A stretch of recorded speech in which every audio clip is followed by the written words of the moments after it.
Déjà, il faut savoir que grâce à l'ADEME et aux aides qu'ils nous proposaient il y a 2 ans, on a réinternalisé la blanchisserie entièrement et totalement. La première des choses était de minimiser l'empreinte carbone, c'est-à-dire d'arrêter de faire rouler des camions qui lavaient du linge dans des laveries industrielles, donc qui utilisaient et qui gaspillaient beaucoup d'eau.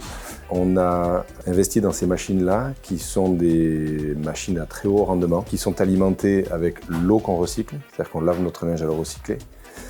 On a équipé les chambres avec du linge éco-conçu et infroissable. Ça veut dire que malgré le fait qu'on ait réinternalisé le traitement du linge dans l'établissement, ça paraît difficile à croire, mais les femmes de ménage ont beaucoup moins de travail qu'avant.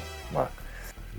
Ils sont lavés avec des produits éco-labellisés. Le dosage est fait par une centrale et qui ne libère que la quantité de produits nécessaires puisque la machine a un système de pesage du linge.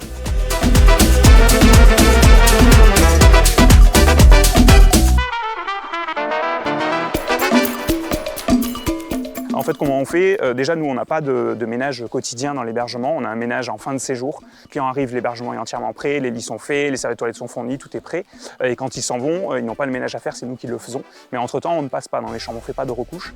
Ce qui fait que du coup, si les clients veulent changer leurs serviettes, ils doivent venir à l'accueil, nous ramener les serviettes et puis on leur en donne des nouvelles. Donc déjà, ça limite un petit peu l'usage, sachant qu'on leur a là aussi expliqué dans le livret d'accueil les impacts que pouvait avoir ce changement régulier de serviettes. Parce qu'on estime que chez soi, quand on est chez soi, dans un usage quotidien, on ne change pas sa serviette tous les jours, que c'est pas forcément nécessaire et qu'en plus dans les hébergements, ils ont des sèche-serviettes, ils ont tout ça, donc ils ont tout ce qu'il faut pour faire sécher la serviette. Tout comme c'est pareil, les draps, on les change qu'une fois par semaine. C'est-à-dire si les clients restent 15 jours, effectivement, on va les changer au bout d'une semaine, mais sinon on ne les change pas. Chez soi, on ne change pas son lit tous les jours.